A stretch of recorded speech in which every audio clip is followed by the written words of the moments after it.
All right, family. God bless you. It's the time you've been waiting for. That's right. Senior Talk with Claire Hubbard, your resource and information show for people getting better with age. Well, I am so excited for our returning community partner. I want to call her Dr. Phyllis L. Rogers. Let me tell you, she is the American Express of information when it comes to health and resources. And I'm glad she's joining us once again. And then I had the pleasure to be in our virtual green room with our honored special guest right now, Mr. Ron. Pronounce your last name, Ron? Latanzi. Latanzi. Let me tell you, Ron and I were in a virtual green room. I thought we had a show already. But what we're going to do now is we're going to really dig into some important information. There's a term that we are just learning across our community vibes, and that's called Extravasation. extravasation. That's correct. So we're going to dig into it. We're going to hear from some of the. We got audio, we got video, but we're going to get more educated on this topic because it is inclusive. No one is exempt from this process, and we want to make sure that we break it down for you to be more knowledgeable when you're going to your doctors and your physicians. So before that, let's do this. We want to welcome everyone, and let's do our opening. And everyone, stay tuned. Senior Talk is live, and we look forward to you being a part of our program. Everyone, stay tuned.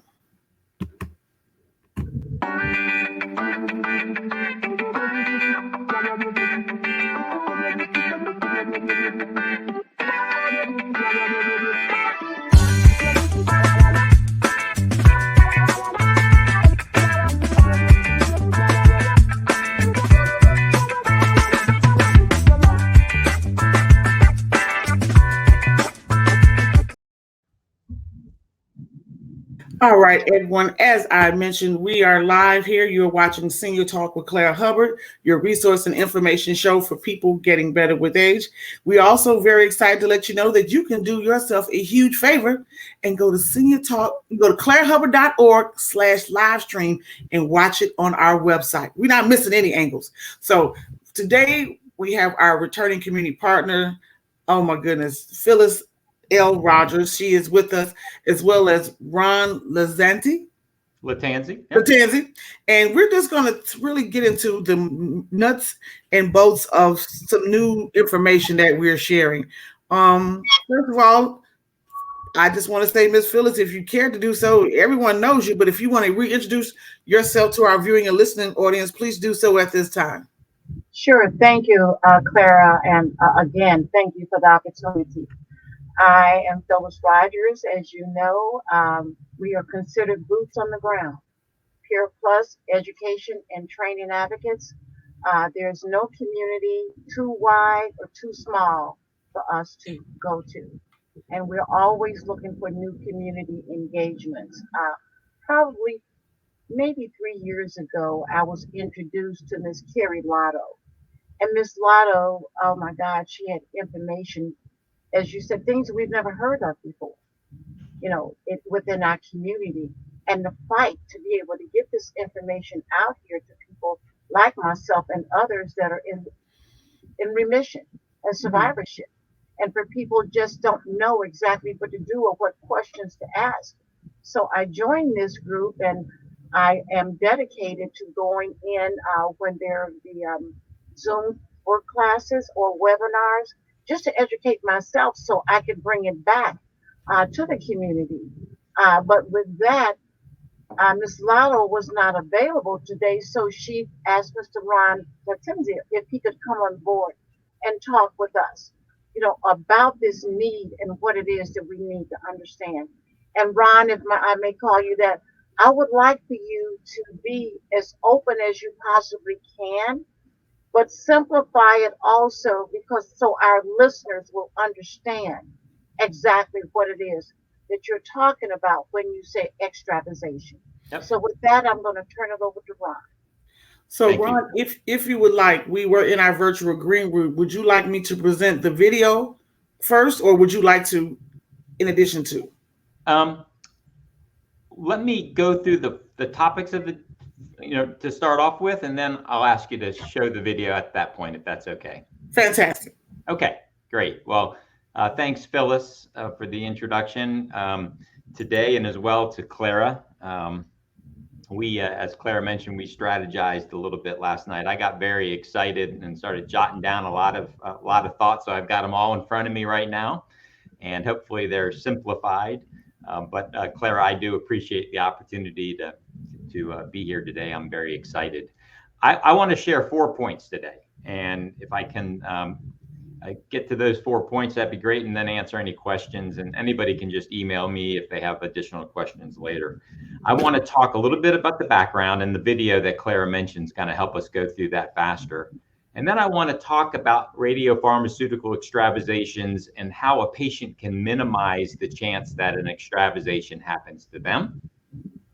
And then the third point I want to talk about is, well, if an actual extravasation does happen, what can patients do if it happens to them or one of their family members? And I can just tell you this, that nothing good comes from being extravasated. So keep that in mind. And finally, I'm going to ask a favor of the audience. I'm going to ask people to do something as soon as this podcast is over, and it can make a huge difference in healthcare. It can make a huge difference, not only for you, but for your family, maybe in the future. So with that, Clara, if you don't mind running the video on the background of radiopharmaceutical extravasations, and then I can get started after that.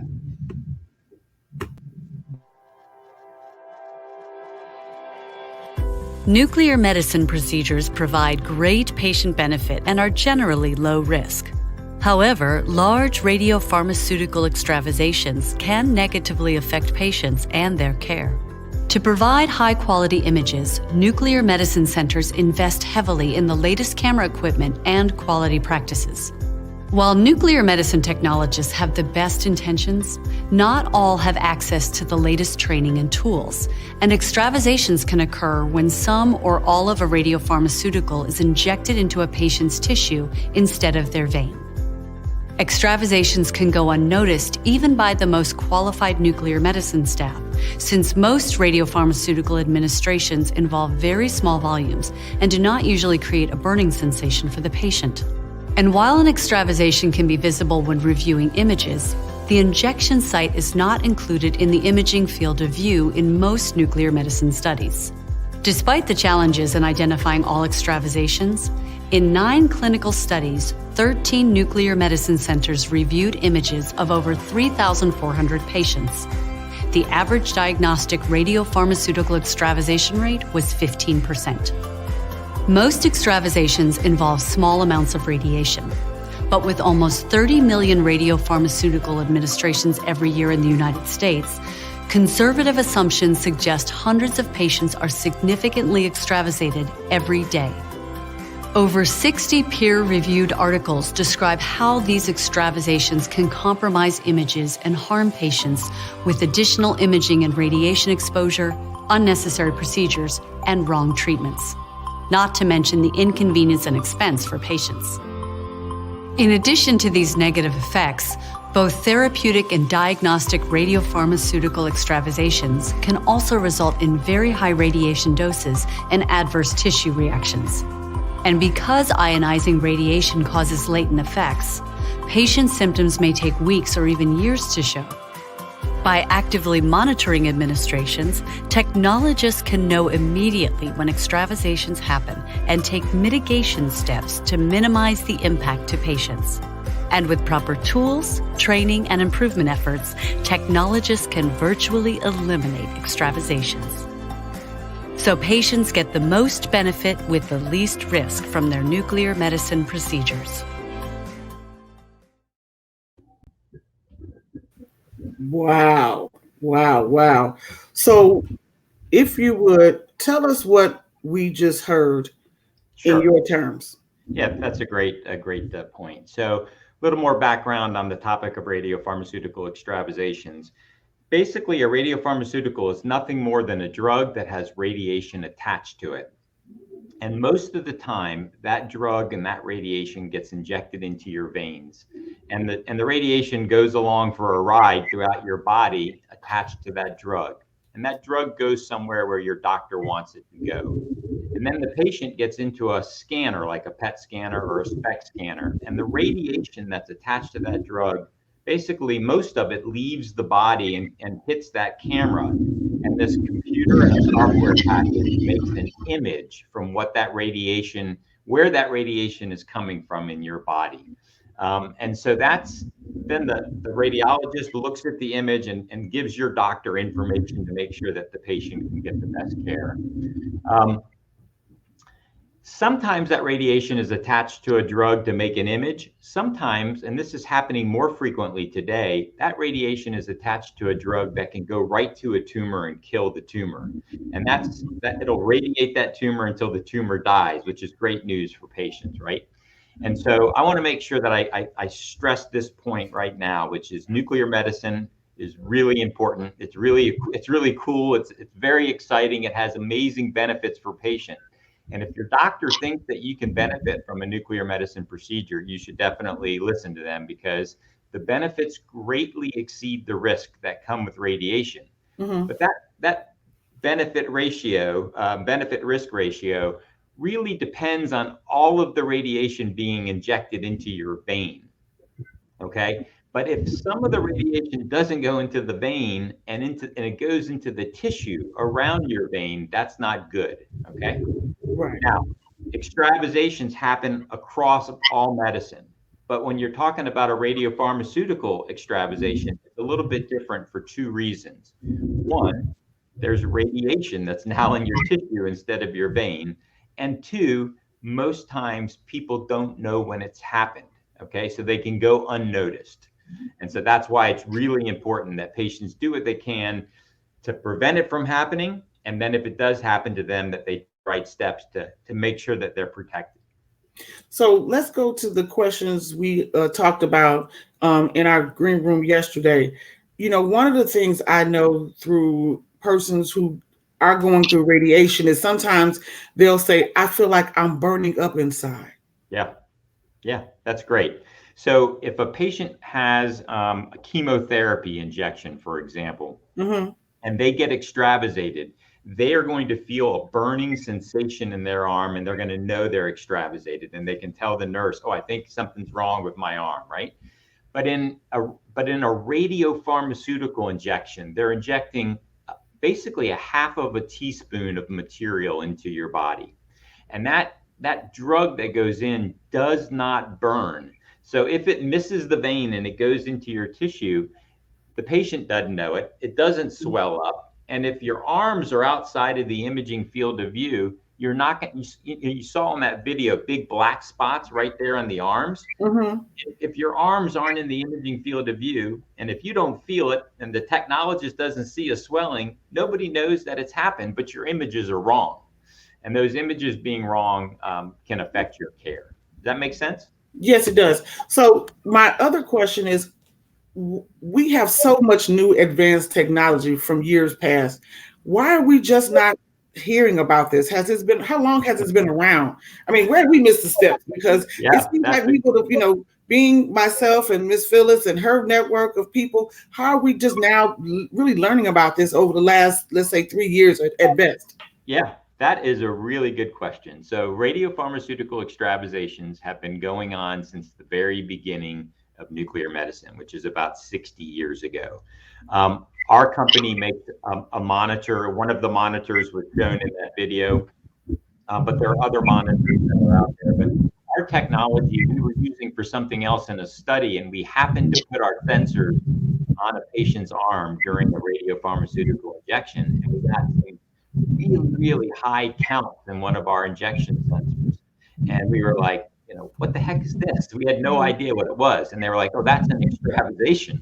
Right. And so now for the first time ever, there is technology that makes it really easy for a technologist or a clinician to know whether there's been an extravasation. So before, there wasn't much feedback for the people doing the injections. But now, if they use the latest technology, they can tell whether they've extravasated right away, which is really important. So being like myself and Miss Phyllis, we go to underserved populations. Is there education for us to be knowledgeable? Do we have a representative in our state or city of Chicago where we do serve a large faith-based community where we can educate them on the knowledge of extravasations? I think the best resource to go through is the organization that Phyllis mentioned, which is Patients for Safer Nuclear Medicine. Okay. That is the right organization. And I think this is a perfect time right now for me to talk about what can you do to prevent an extravasation from happening to you, right? And so I think the first thing you should do is, if you're going in for a nuclear medicine scan, that's like a PET CT scan or a PET MR scan or a SPECT scan, if you have one of those nuclear medicine scans and you have difficult veins, sometimes people have a hard time finding your vein. And what you need to do is ask that hospital to have the IV come in and help put the IV in your arm, okay? Because that makes a big difference. If the IV goes in the wrong way and puts a hole in the vein on the other side of the vein, that's how you can get an extravasation. Now, I think the other thing that you can do is, if the center does not have an IV team at its disposal to bring in these Top Gun type of people who are really good with doing IVs, if they don't have that, then you can ask the technologist to see if they have vein finding tools. Most of the time, the technologists do something called a blind stick. That doesn't sound very good, but all that means is they're using their eyes to look at your veins to try to figure out what's the right vein to do the injection. And there are tools out there that can help these technologists find the best vein to do the injection.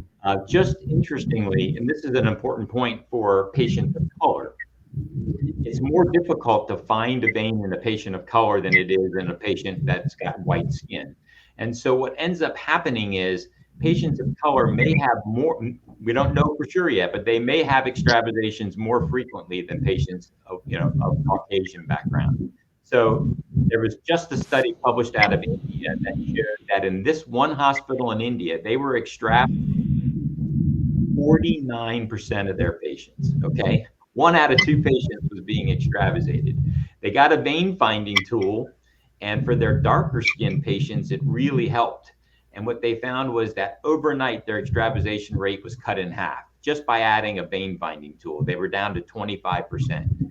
That's not good enough. They can still get better, but that's the kind of improvement that you can have. The last thing I'll tell a patient to do is make sure they ask the technologist to image the injection site.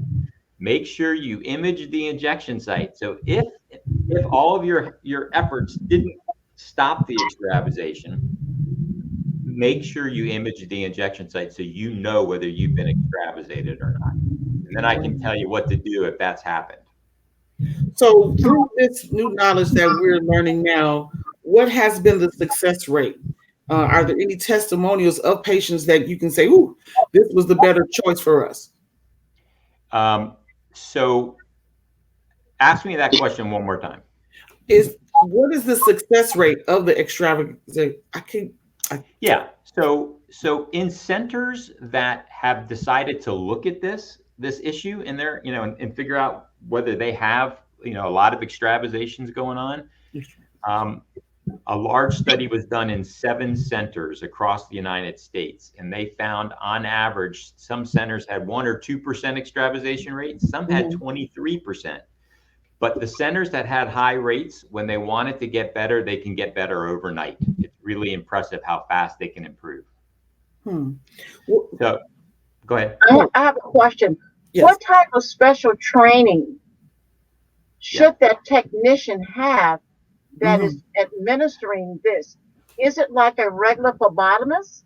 No. Or has that person had to go up a little bit a different level and do a different type of study? Because we know people can get a phlebotomy with certificate in 6 to 8 weeks, I think. Yeah. But something like this, it's got to be a little bit different.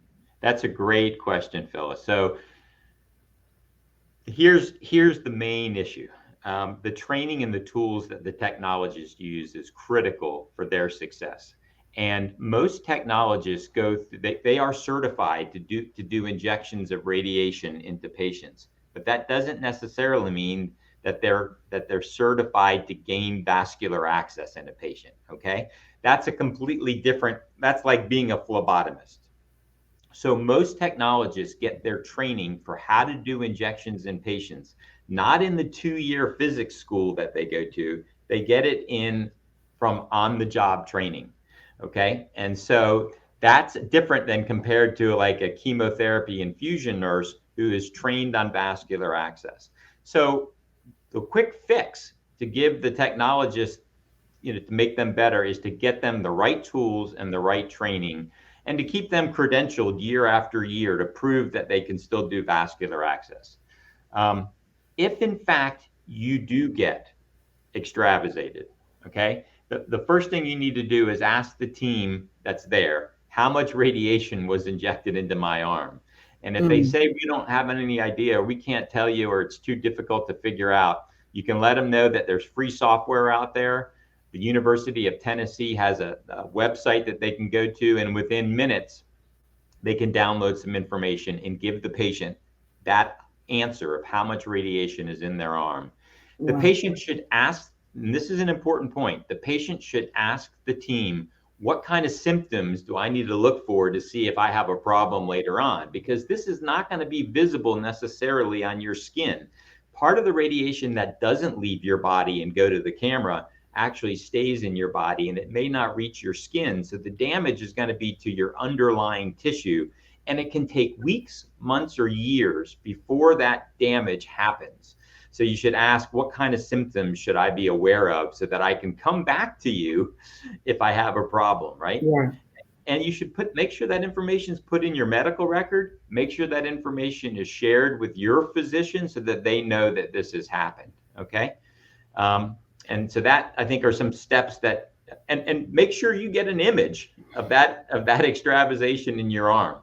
And tell your story, tell your physician, tell the Patients for Safer Nuclear Medicine organization what happened to you, because they can provide support as well. Absolutely. So we know this is a month. This is Men's Health Month. How receptive are, and you said it publicly, how receptive are ethnicities to this technology that we're learning? Some of us are just used to standard medicine, but how many ethnicities or what communities are gravitating to it? Where do we need to go? Because as Ms. Phyllis said, she's boots on the ground. She took her skates off today for this show. She's normally rolling around. So we're going to be talking to the people at Safer Nuclear Medicine to see how we can get this communication out. Yeah, that's a great question. So first of all, the monitoring technology that can be used to tell patients whether they're being extravasated or not is really simple. It's just little pads that go on your arms. It doesn't cause any pain. It takes 20 extra seconds to find out, right? So it's no big deal whatsoever. So I think that's important. It's not necessarily being used right now because, frankly, many hospitals don't want to know if this is happening, which is a bit surprising, but you can imagine, right? Yes. So I think asking for the technology, asking them to use vein finding tools, asking them to monitor your injection, that's important to do. And now I'm going to ask you guys for a favor. Okay. So I'm going to ask you to help improve healthcare by doing one thing. It's pretty simple. So nuclear medicine centers who handle radiation, they're ultimately regulated by a group called the United States Nuclear Regulatory Commission, or short for NRC. And the NRC requires that when a center makes a mistake handling radiation that exposes patients to a certain level, it's called 50 rem. It's a unit of measure of energy. If they expose a patient accidentally to 50 rem as the result of a human error or lack of training or lack of quality procedures, everything we just talked about, right? Then those situations need to be reported to the NRC. And it makes perfect sense. The idea is, hey, if we find out that in this hospital, this is happening frequently, we want to figure out why, share it with everybody else so it doesn't happen to other patients, right? But unfortunately, since 1980, when these medical event rules were put in place, all extravasations every one of them have been excluded from having to be reported to the NRC, even if the dose to the patient is 10,000 rem, not 50 rem, 10,000 rem. And that makes no sense at all, right? Right. So, because an extravasation is actually caused by human error or lack of training or lack of quality procedures. So here we are in the year 2023, where if that radiation is spilled on the patient, the hospital has to evaluate how much was spilled, how much dose the patient got, and if it's more than 50 rem, they have to report it to the NRC. If it's spilled inside the patient where it can do more damage, that is not reportable to the NRC, okay? So we found out about this back in 2016 and 17, and for the last 4 years, we've been working with the NRC to get them to change that exemption. And they have agreed that that exemption doesn't make any sense anymore, that it's out of date. Yes. So that's good news, right? That's the good news. But in December of last year, when they made that decision, they created the idea that there would be a new reporting method just for extravasations. They were going to scrap the idea of 50 rem, and they're going to say, we only want to hear about these extravasations if patients were actually injured. Okay. Now but let me say this, Ron. Here's my synopsis. Yep. I think with the reporting, it would help. And if I'm correct, please correct me on both of you, Ms. Phyllis as well. We want to make sure that we can not be readmitted to hospitals for this same thing. So there's an error, within 30 days, some people we already know should still be there. So why are we not? This would be a great avenue of having us really log into being more the training, the discharge plans and all that, getting an inclusive look at someone and not having them be readmitted within 30 days of this same situation. Yeah, and unfortunately it gets worse, Clara, because it might not be 30 days before the injury shows up. So, I mean, this is a crazy idea that the NRC has put out. It just makes no sense whatsoever, other than trying to minimize this being reported, okay? Wow. So a patient who doesn't know they've been extravasated, who doesn't know what the symptoms are, who is going through chemotherapy and all these other treatments, starts to feel pain in their arm 3 months later. How are they going to know that that's an extravasation? It makes no sense whatsoever. And then if they do think it's an extravasation because they heard this podcast, right? They heard this talk.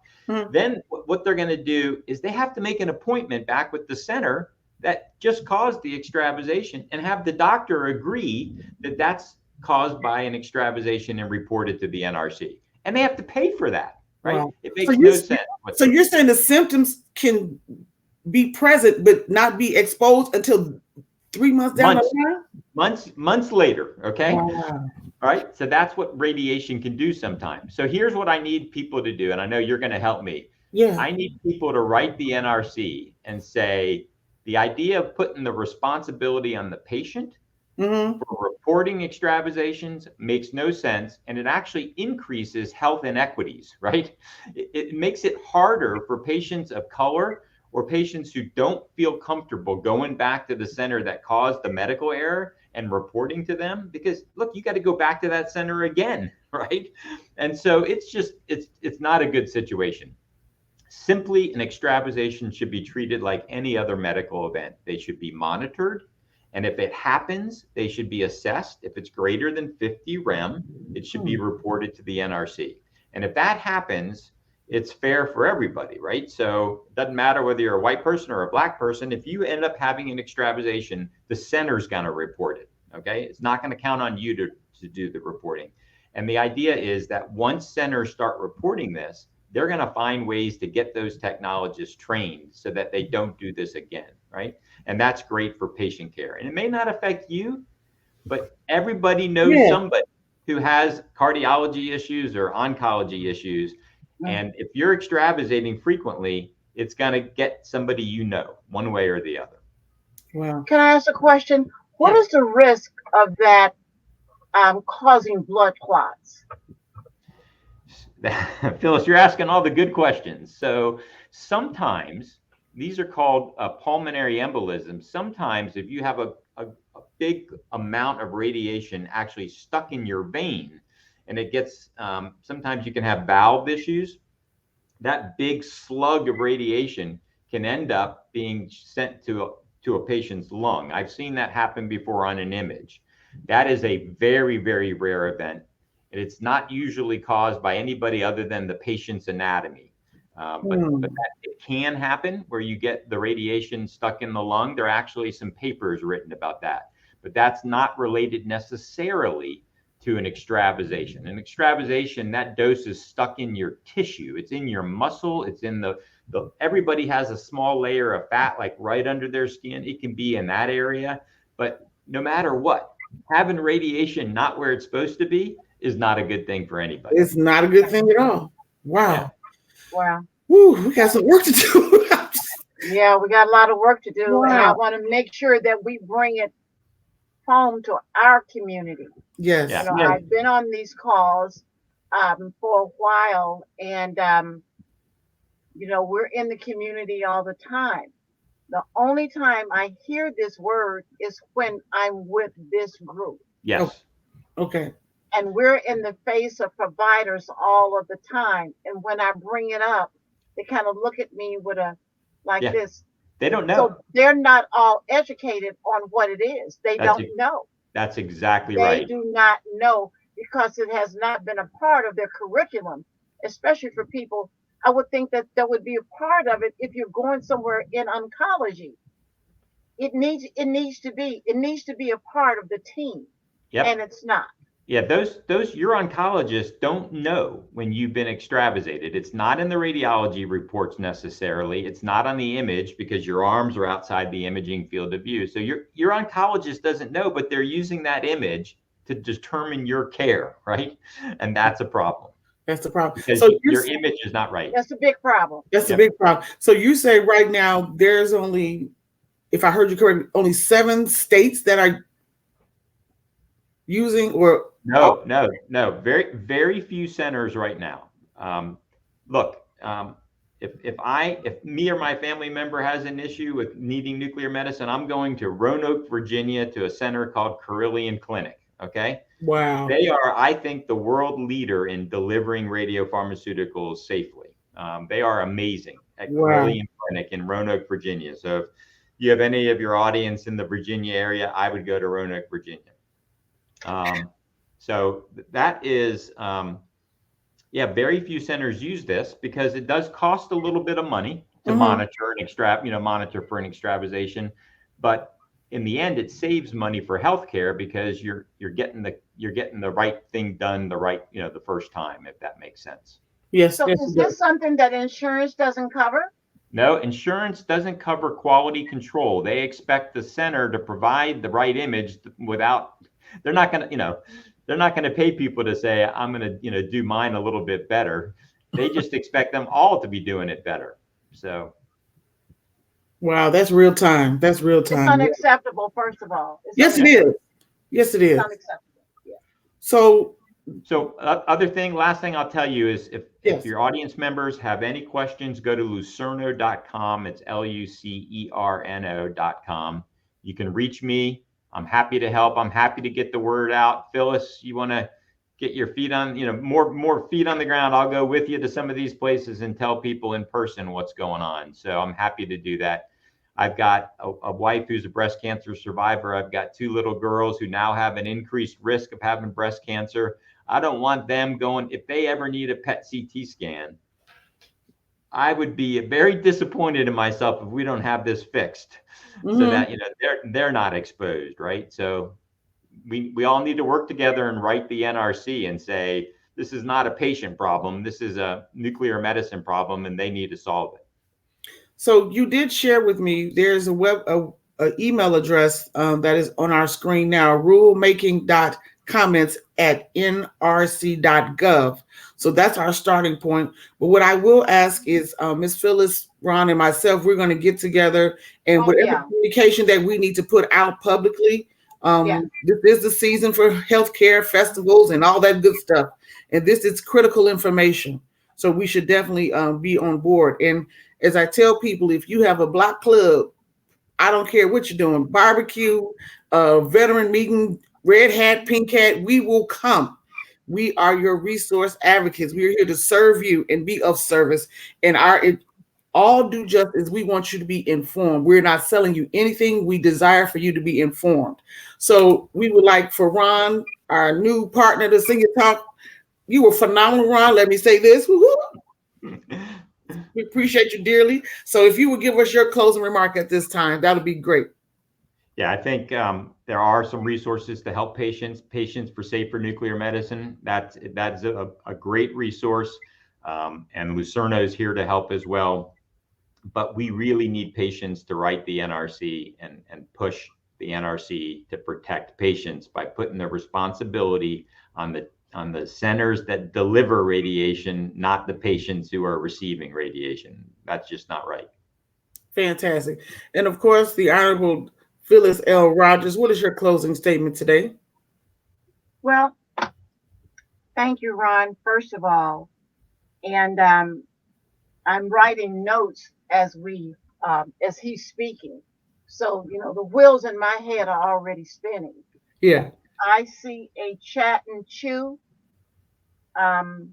with a campaign where we'll sit all together at a table and we will write these letters, or we'll set up the computer or whatever like that, and let those people do what it is that we need to do to get these letters out.